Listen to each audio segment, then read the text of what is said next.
funny story. I was supposed to post a video yesterday. Then I've come, set up everything. I'm getting ready. Pop! Off went power. Yo, I was so frustrated. I just went straight back to sleep. So this is a shoulder rest, for those who don't know. And hi, welcome back. Yeah, it's been that day. So keeping up with the series. Today I am finishing up with Trala, and then I want to get into some Christmas carols. Yeah, I really want to finish like this level so that we can go to the next level. So okay, wait, no.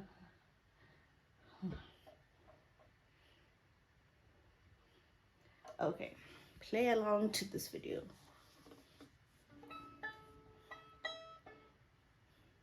And I had tuned, don't ask questions.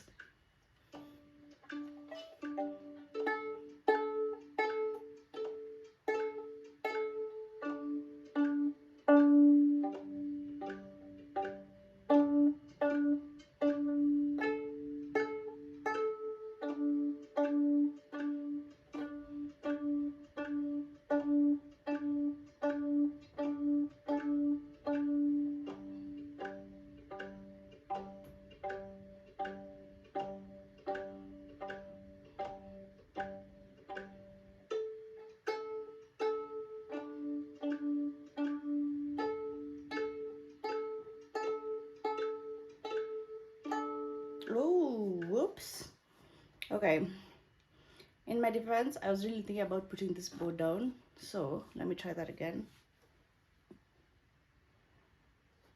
Let me just put the bow down. Doesn't look like I'll need it for this session.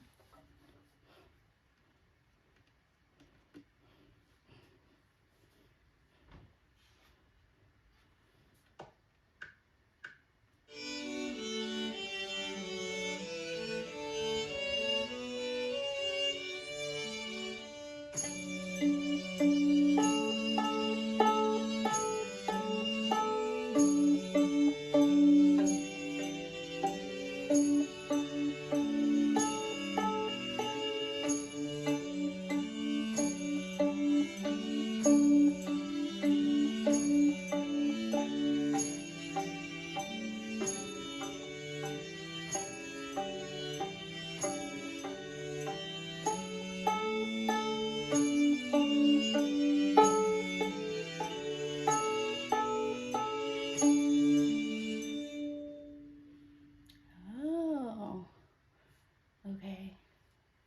I'm even sweating. Okay, let's try. I wasn't sure if I was supposed to pluck or play, but let's see the restaurant wrap up. Nicely done. We reviewed the proper violin hold and we worked on the accompaniment part of the French folk song by using pizzicato technique.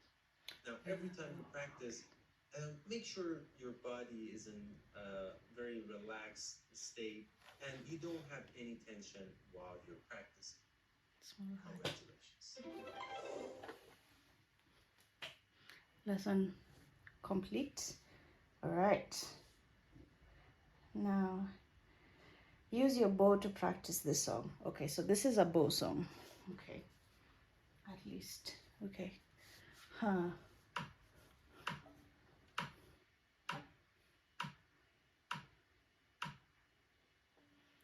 Oh, my bad. Okay.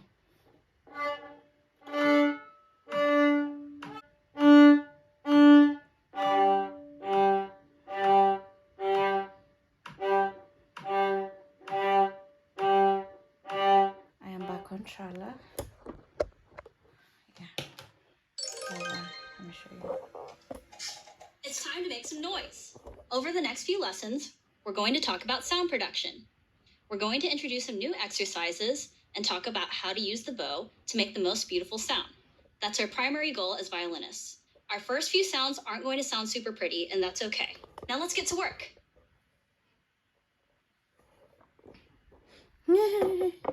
Yeah, my sounds haven't been coming out very pretty, but okay. Today we're going to talk about how the bow stroke works.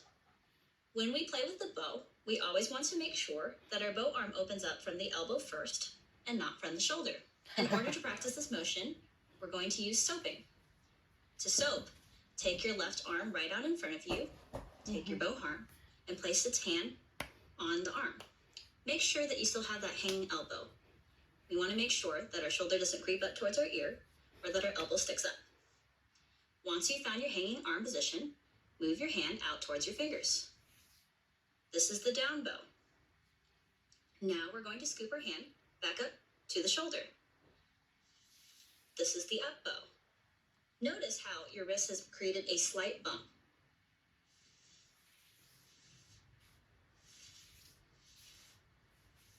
Practice soaping a few times to get used to this arm motion. It's going to feel funny at first, but the more you work at it, the easier it's going to be.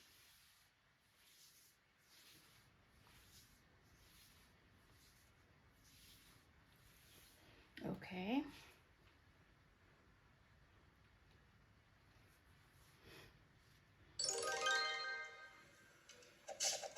We've talked about the bow hand. Now let's talk about the rest of the arm. When we play, we want to make sure that our wrist is loose and that our arm is nice and heavy. You can go back to practicing your bunny bows to make sure that your wrist can wave up and down without holding any extra tension. Notice how the elbow always hangs below the hand. We never want the elbow to stick up into the sky and feel our shoulders creep up near our ears.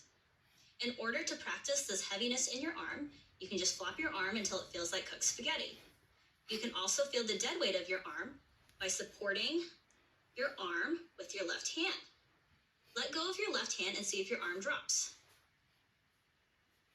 Our natural instinct is to keep our arms suspended in the air when we let go. Practice this exercise a few times and it'll ensure that your arm is nice and heavy while staying loose. Do you hear that? Nice and heavy when staying loose. Nice and heavy when staying loose. Okay, never mind. Let's keep going.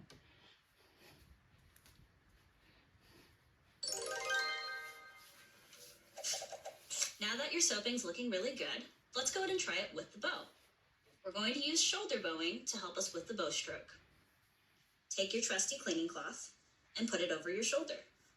We don't want to get rosin all over it. Make the best bow hold you know how to do. Check in with that thumb bump and make sure that every finger is where it belongs. Once your bow hold is set, go ahead and land your bow right on your shoulder. Find that hanging arm and make sure that your right shoulder doesn't creep up to your ears and that the elbow doesn't stick up. Feel the dead weight of your arm into the shoulder. Now, let's go ahead and take the down bow. The down bow is going to feel like your arm is pulling out in front of you. Take a look at your elbow to make sure that you open up from there instead of from your shoulder. Now go ahead and take your up bow. The up bow is going to feel like you're pushing back. Try a couple of these in the different sections of your bow. Notice how your wrist shape changes. We go from bumpy to flat.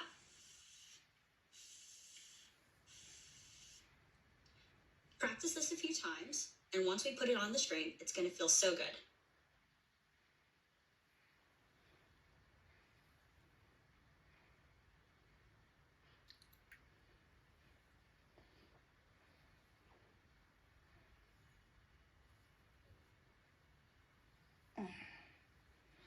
This feels like an arm workout, but wait, hold on. I'm trying to get my bow hand in order. It's supposed to come up here. You two need to be together forever. You need to come up here. You need to come out if you can. Okay.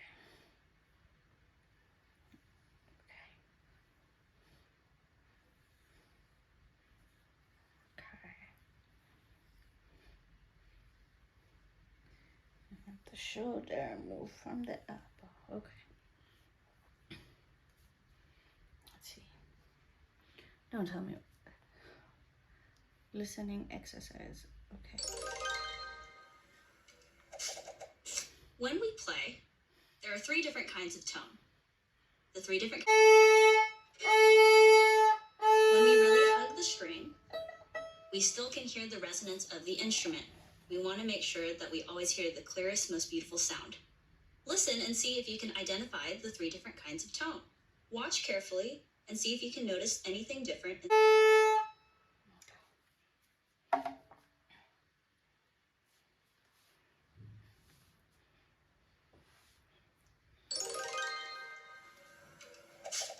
When we play, we have to remember that every string requires a different arm weight. We also have to remember that every part of the bow may require a different arm weight from you. Find playing position, find your bow hold, and land your bow just above the winding.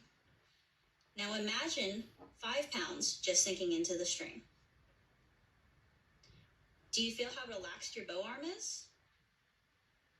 Do you feel how relaxed your elbow is? Notice how your shoulder isn't creeping up near your ear. Now, let's add about 10 pounds. Think about the difference in arm weight that you feel from going from 5 pounds to 15. Notice how your bow hold feels a little more secure. Add another 10 pounds. Feel how the hair continues to bend and the stick of the bow continues to bend. Now imagine 50 pounds. Notice that in order to feel more weight, we really have to feel grounded in our posture. Continue to check in with your knees to make sure that you're still really balanced. Now go ahead and rock to a different string. Notice how the connection's a little bit different. Practice these varying weights on all the different strings.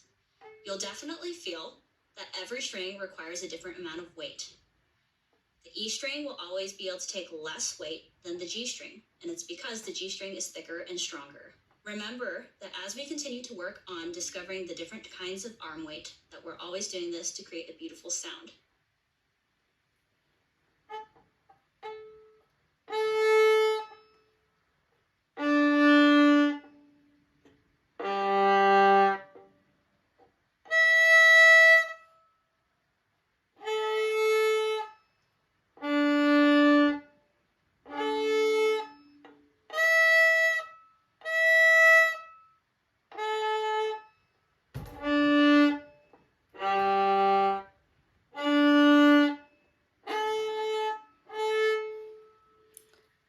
Alright, okay. Because I promised this video would be short. I'm gonna finish this, then call it a day. We've talked about landing the bow exactly in between the bridge and the fingerboard. We need to make sure that we play with the right amount of bow weight in this lane. Barely feel like you're holding the bow, and just allow the hairs of the bow to skate on top of the string. Notice how it sounds like the hairs of the bow are just tickling the string. Does it sound clear to you? It probably doesn't.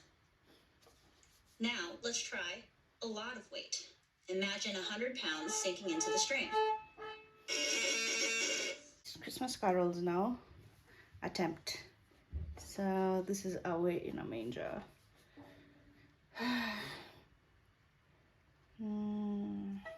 Hold on.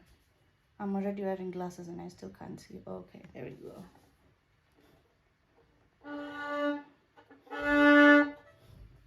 This is so irritating.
wrong key. Let's try that again.